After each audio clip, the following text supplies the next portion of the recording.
Queridos irmãos e irmãs, passados 40 dias da Páscoa, nós hoje concluímos a permanência de Jesus, a permanência física, embora ressuscitado, de Jesus no meio de nós. Sabemos que Jesus é Deus que fez-se carne no seio da Virgem Maria e nasceu na nossa humanidade, sendo igual a nós em tudo, exceto no pecado. A única coisa que Jesus não tinha, não teve e não tem da nossa humana natureza é o pecado. Jesus fez-se em tudo igual a nós, mas não seria o pecado. Não trouxe a marca original do pecado, tendo Deus preservado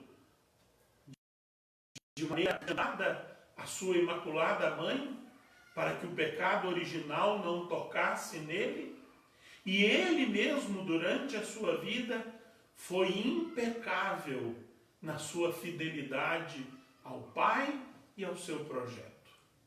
Não foi tocado pelo pecado e não pecou. Jesus, então, viveu toda a nossa vida humana e depois de, nesta vida, apresentar-nos o projeto de Deus, morreu por fidelidade a este projeto.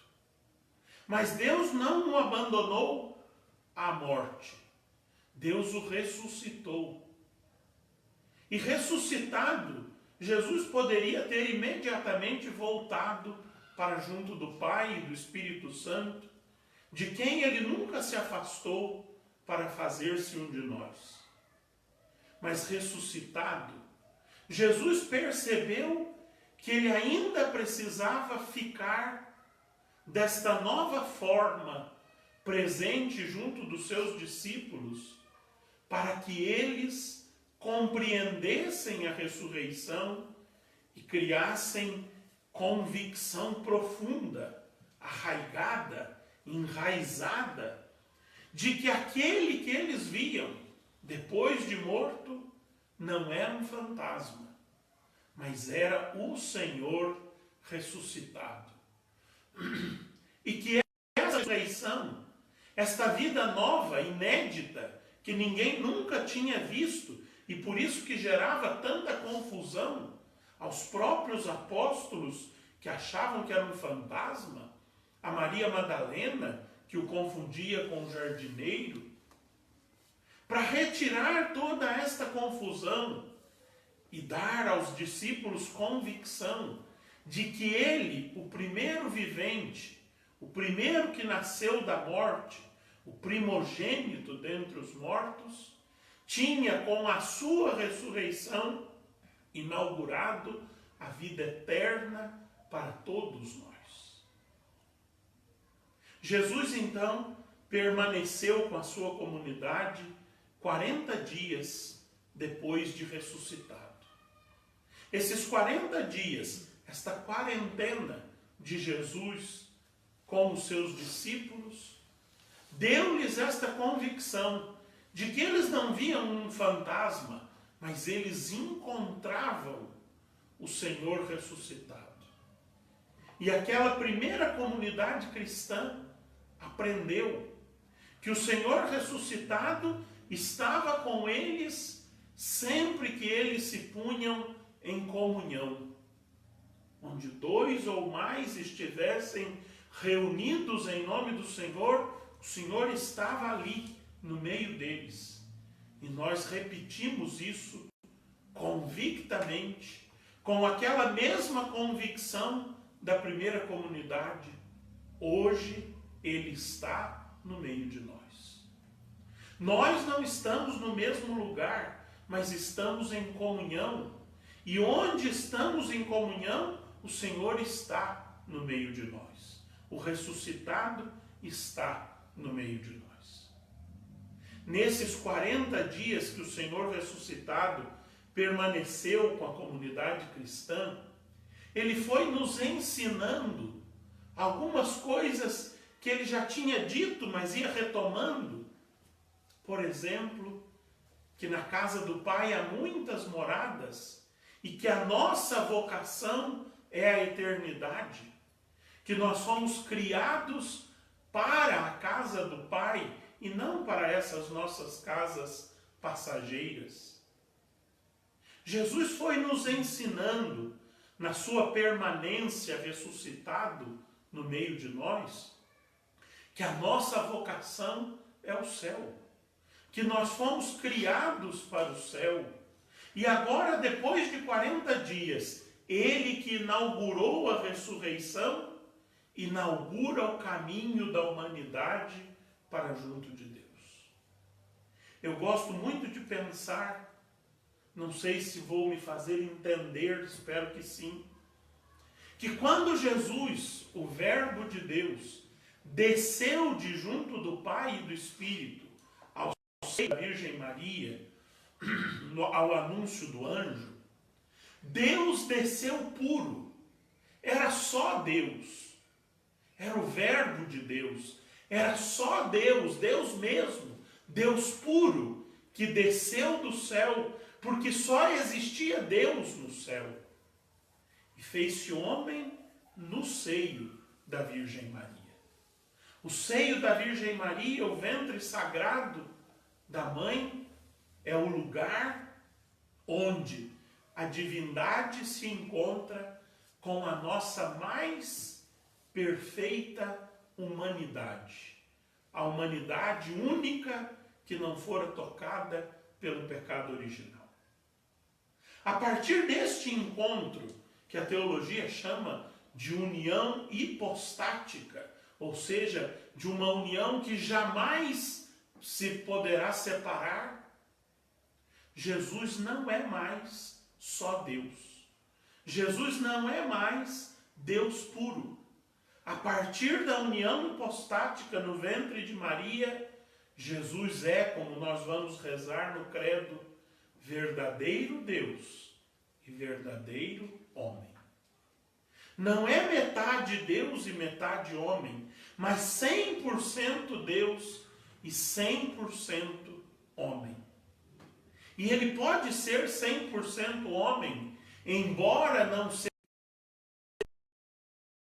O pecado não faz parte da nossa natureza humana. Quando nós saímos da mão de Deus como criaturas, nós não saímos pecadores. Nós nos tornamos imediatamente pecadores, porque já na nossa origem o pecado se colou à nossa natureza. Mas a natureza humana impecável de Jesus nos recorda que o pecado não é natural. O pecado é préternatural. Ele é um momento segundo da nossa natureza. No princípio, nós existimos sem pecado. Mas logo em seguida, imediatamente, o pecado se colou à nossa natureza e nós nos tornamos pecadores. Jesus, que agora é verdadeiro Deus e verdadeiro homem, viveu toda a nossa vida, morreu e ressuscitou, permaneceu com a comunidade 40 dias e hoje, na sua ascensão, Jesus volta para o céu. Mas ao voltar para o céu, não volta mais Deus puro. Não volta mais Deus só. Aquele que volta hoje para o céu, para junto do Pai e do Espírito, de quem ele nunca se separou, é Deus e homem. É Deus feito homem. É verdadeiro Deus e verdadeiro homem. Porque aí Jesus, que inaugurou para nós a vida de ressuscitados, inaugura agora o caminho de volta da humanidade para junto de Deus. E aí se realiza, e aí acontece a nossa salvação. Jesus é Deus, que por amor veio a nós, assumiu a nossa natureza humana e a reconduziu para junto de Deus. Por isso nós rezávamos na oração da coleta: a ascensão do vosso Filho é nossa vitória. Quando Jesus chega ao céu de volta, depois de todo o mistério da encarnação e redenção, Jesus leva consigo, de modo inseparável, a nossa humanidade. Aquele que desceu de junto do Pai e do Espírito, verdadeiro Deus, agora volta para junto do Pai e do Espírito, sendo verdadeiro Deus e verdadeiro homem. Por isso a nossa humanidade já é vitoriosa. Nós já chegamos ao ponto mais alto que nos é possível. Agora, depois da ascensão, no mais íntimo de Deus, no âmago de Deus, no coração da Trindade, existe alguém que é verdadeiro Deus, mas como nós, é verdadeiro homem. Nós agora temos um ser humano, temos alguém da nossa espécie que chegou aonde é a nossa vocação. E por isso nós continuamos na oração da coleta dizendo: como membros do seu corpo, somos chamados na esperança a participar da sua glória. A ascensão do Senhor é o completar do caminho da redenção. Redimidos pelo seu sangue, tivemos inaugurada a vida eterna com a sua ressurreição, e agora esta vida ressuscitada, humana, chega ao seu destino primeiro, a vida em Deus, as moradas do céu. Mas Jesus não é simplesmente um ser humano.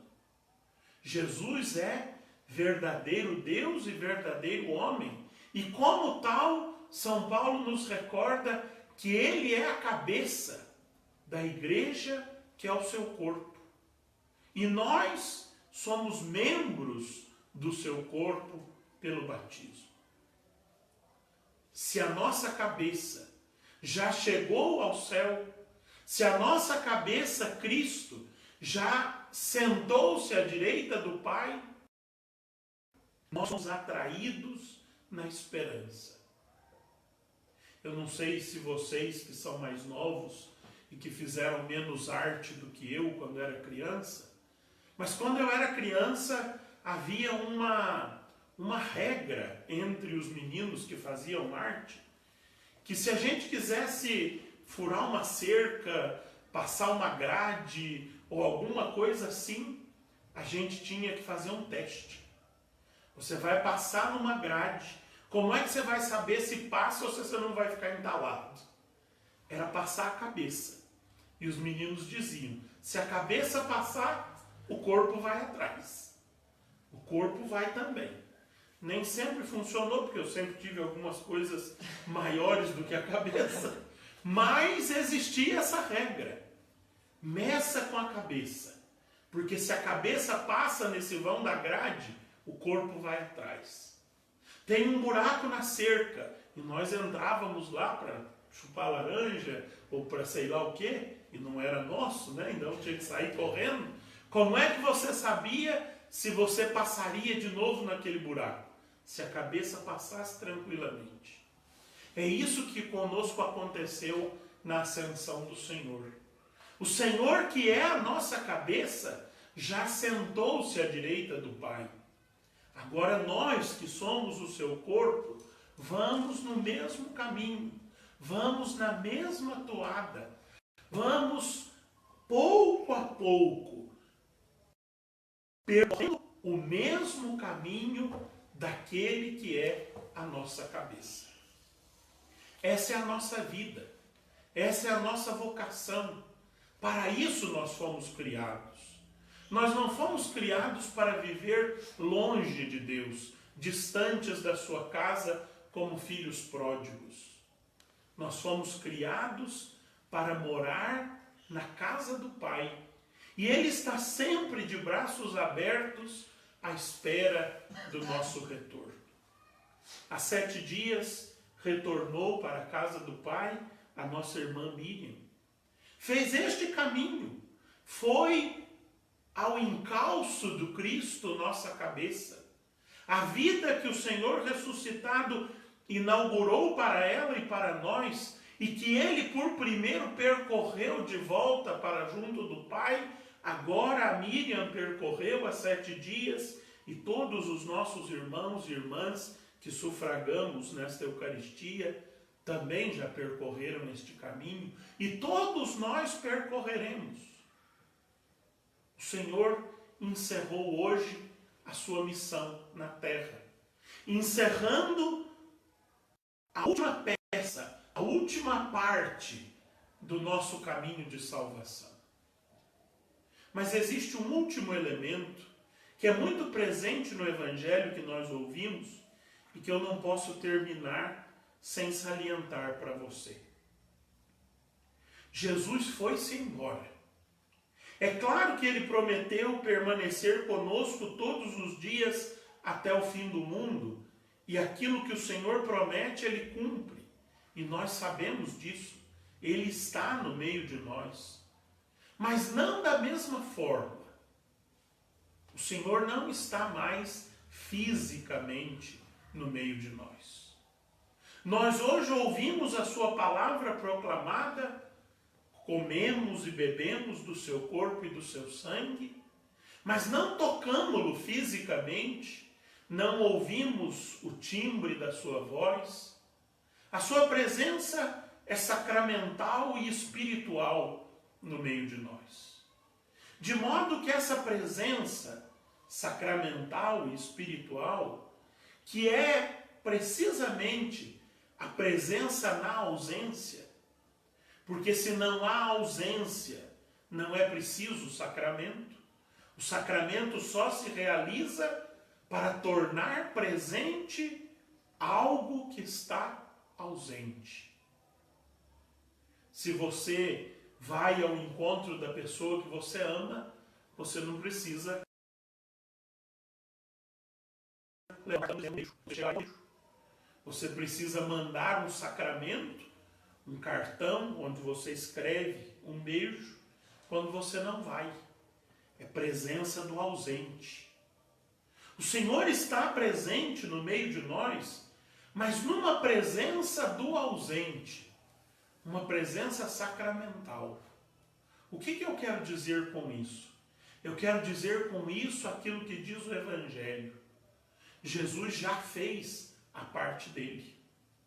Não adianta mais que nós agora fiquemos desesperados e comecemos a gritar: Jesus, vem cá, resolve isso, olha como é que isso está ruim, olha como é que aquilo está atrapalhado, socorre-nos na hora desse vírus, toma conta do nosso Brasil e assim por diante. Jesus lá do céu diz para nós assim: eu já fiz a minha parte, eu já andei por aí e já ensinei para vocês o caminho, desde o primeiro ao último passo. Agora é com vocês. A solenidade da Ascensão do Senhor é muito comprometedora para nós. Porque se Jesus não tivesse voltado para junto do Pai e do Espírito, nós podíamos correr atrás dele e dizer: Senhor, resolva isso aqui para nós. Senhor, faça isso aqui para nós. Senhor, some com esse vírus daqui. Mas não podemos dizer isso. Porque o Senhor vai sempre nos dizer: agora é com vocês. Ide e anunciai a todos os povos o Evangelho. Fazei os discípulos, batizai-os e ensinai-lhes a observar todas as coisas. A palavra que Deus nos dirige na ascensão do Senhor é precisamente esta: ide, agora é com vocês. Vocês querem um mundo redimido? Salvem-no. Vocês querem um mundo justo? Construam-no. Vocês querem um mundo que expresse o reino de Deus? Façam as suas escolhas a partir dos critérios que eu lhes ensinei. Eu não vou mais aí botar ordem nas coisas. Eu não vou mais aí consertar as vossas burrices.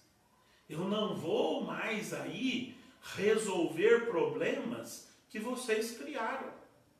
Agora é com vocês. Façam. A festa da Ascensão do Senhor é a festa da nossa responsabilidade. Ele está espiritual e sacramentalmente junto de nós, nunca nos abandona até o último dia das nossas vidas. Mas a responsabilidade de torná-lo presente, de realizar o seu reino, de fazer acontecer a sua vontade, agora é totalmente nossa. Fomos batizados para isso. Somos alimentados pela Eucaristia para isso. Recebemos o dom do Evangelho para isso. E Ele ainda nos dará, no domingo que vem, o seu Espírito Santo. Mas se nós não assumirmos a nossa responsabilidade, se nós não colocarmos mãos à obra da construção do seu reino entre nós, nós vamos continuar a história da desgraça da raça humana, assistindo-a passivamente e colocando em risco a nossa salvação. Amém.